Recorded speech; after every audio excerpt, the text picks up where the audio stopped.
Hi, and welcome to the Pride Spotlight. Here we meet other members and get to know them a little better and find out what brought them to our community.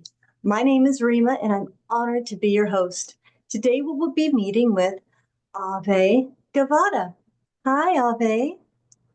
Hi, Rima. It's so nice to be here. Why don't we start off with you sharing with us a little bit about your day to day and where you're located in the world? I live in the Sierra Nevada foothills in Northern California, out in the woods in a cabin. Okay. And my day starts with, before I get up from bed every morning, I have two poodles. So I put my hands on both poodles, on each poodle, and I just lie there and I send them love and grounding. And that's the consistent part about my day. Um, every day can be a little different. We'll go outside and take a walk. If it's going to be a hot day, we do it early in the morning. If it's winter, we do it midday. If it's raining, we don't do it at all because they hate their raincoats. But then I just kind of see what I do some self-care, a little yogic stretching, jump on my rebounder with my I am statements, have my herb tea, give the dogs their chicken feet. That's the routine. And then I go into what creative aspect calls for me to give it voice that day. That's pretty much, and then I talk to, I don't like to call people clients. I like to call them people. So that's my day. I spend a lot of time outdoors in between computer takes. I go outside a lot with the pups. They always like to go outside. So we spend a lot of time out in nature. And I start a lot of my mornings with some of P's grounding exercises from the 14-day challenge. Yeah, that's pretty much my day. Nice. And so, what brought you to the Pride? It's an auspicious day to answering this question because today, Cinco de Mayo, is the anniversary of my micro summit on animal communication that I hosted. And when I was doing this, it was like the crowning project of this sacred entrepreneurship program I was in. And so I went down this list of these animal communicators. I wasn't professional by any means, but just, free advice and stuff. And I emailed P to see if she would be in my summit. And she just happened to be working on Conversations with Nature 2022. So she graciously said, I'm busy. And then after my summit was over, what a project. I'm so glad I did that because mine is like an nth of a fraction of what P's is about. I only had 6 guests and I was on tilt. It was an amazing, amazing experience. But then after my summit was over, I jumped over to P's because I was really curious about hers. And I listened to the Conversations with Nature and went, wow, this is amazing. And then I looked down, and the only way you could get lifetime access to all the speakers was to join this little thing called the Pride at the bottom of the screen. So I went click. She was running a special on it too. And I've been here ever since. I had no idea all the gifts coming with the Pride. I just wanted lifetime access to these amazing speakers, which I still listen to. And that's what brought me to the Pride. My own summit, which was named Kindred, um, brought me to P. Wow, that's I know, wonderful. and yeah, and today's the anniversary of that summit. So it's like I woke up and went, wow, today's the 5th. How perfect to be doing your spotlight video today, then. I know, I know. It's like synchronicity is a beautiful thing. Yeah. So, what is your favorite aspect of the Pride? Is it the conversations with the summit? It, um, I really thought long and hard about this. P is my favorite aspect of the Pride.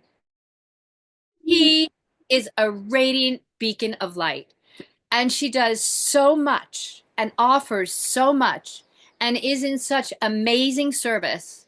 She is a complete inspiration to me. But as far as the aspects, I love the fact that part of our membership dues goes to these well-researched charities, and for to help animals. I love that. And I love the power-ups. Everybody seems to love the power-ups. But what I love about the power-ups, even more than the communication with the animals or neck and neck, is P's research on the animals where she has us guess what they are. Because I learned so much about these. It's like, I didn't know that. I never really guessed them. Once I kind of was going to guess it, and then I didn't. And then somebody else got it. And I went, oh, I was going to say that. But it's amazing because I learn about species that I never knew about. And it's educational as well as spiritual. I Mm. love everything about the Pride. And I also love the spotlights because I get to know about the other members that you don't know about because we're all just little squares on that Zoom. Yeah, and we have Oh, yeah. incredible members, don't we? Yeah. Yeah, They yeah. are amazing. And that's what I love about this. And I'm so happy to be here. Hi, everybody on the Pride. And I'm happy to get to introduce who I am in that little square that we have. So when listening to P relay the animals' communications, what's your experience? How do you receive those messages? You know, I receive messages through automatic writing. So I'm a writer and I've always been a writer. So of course that would be my strongest point. Sometimes I get like a knowing, but we're talking about when we're doing the power up. Sometimes when P is even before we go into the meditation, right before the meditation, my pen starts going and the animal just goes, I just write really fast. But that's always how I receive them is it just comes through my pen and I write. Wonderful. So in what ways has being a Pride member enhanced or changed your life? You know, the Pride has absolutely enhanced my life. And then it's come to change my life after being a member for, gosh, it's a couple of years now. Um, and P herself is a radiant part of that. I mean, she doesn't just guide us. She joins the breakout sessions, she connects with us directly, and brings a deep integrity and warmth to every interaction. And her presence, has deepened my presence in everything I do.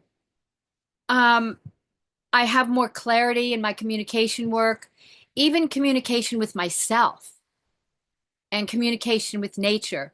Um, I remember after the 14-day challenge for presence, the grounding presence, just walking up my country driveway with the dogs, I noticed the smells more and I listened more. Even though I already thought I listened and was pretty in tune, I listened more and I noticed more and my senses sharpened. So it's opened me up. And I take this with me in every aspect of my life. So um, the Pride has like become a part of me, an integral part of me. Wow, that's incredible. Wow. So what progress have you seen or felt with your communications with animals since you've joined the Pride? Well, you know, my ability to listen, my ability to be still and be present and not doubt what I receive, which we all know that's the biggest thing is we get something and it's like, wait, that didn't make any sense. It doesn't make sense to us. It doesn't have to because it's not about us. It's amazing how we can put ourselves aside and receive. It's a sacred zone that we go into. And seeing how P does it with the animals on the power up and then watching P's power up in how she receives the animals and allows that has helped me do that more. So she taught me that more presence. And you were saying it's really changed your life in so many ways. How do you feel you're integrating the wisdom you receive from the power ups? Well, it's very subtle because, you know, my life has always been focused on personal and spiritual expansion. I mean, I've always been one of those people. And some people call that woo. I've learned to not worry about what people call it or kind of laugh at or whatever if they're doing that, which are like mostly my family. Yeah, she talks to dogs. But the progress feels it's inevitable and it's tangible. When we live in intentional presence, forward movement and progress becomes a natural expression. It can't not happen. So I see this in the way I pay attention to even my own thoughts when they come up in their, you know, monkey mind chatter. Um, I can I can see that now. My self-observation has become more sharp, it's become sharpened. Did that answer the question? It did. You're sharp. Okay, good. You're sharper. Okay. I am. I'm sharper, I'm clearer, and I'm more present. And I have to say one more thing. I'm happier. A lot of times I've been melancholy, I'm the brooding artist, I've got all the artistic things, including the brooding melancholiness, but I've been happier. And I think it's the synergy of the community, because it stays with you even after we're not online together. So I don't feel alone out here in the woods, which I don't anyway. There's lots of trees and animals and turkeys and Oh, that's just beautiful. That's yeah, wonderful. yeah. So I'm a happier person. Yeah, that's a big deal, Ave. That's a really big deal.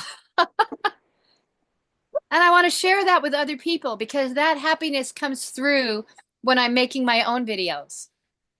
Nice. Yes. Yeah. And I saw one of those on your website. I took the liberty of visiting your website before this Oh, interview, thank you. and you're a beautiful singer. You had that chant that you have on, and I sat and listened to that, and oh my gosh, I really like that a lot.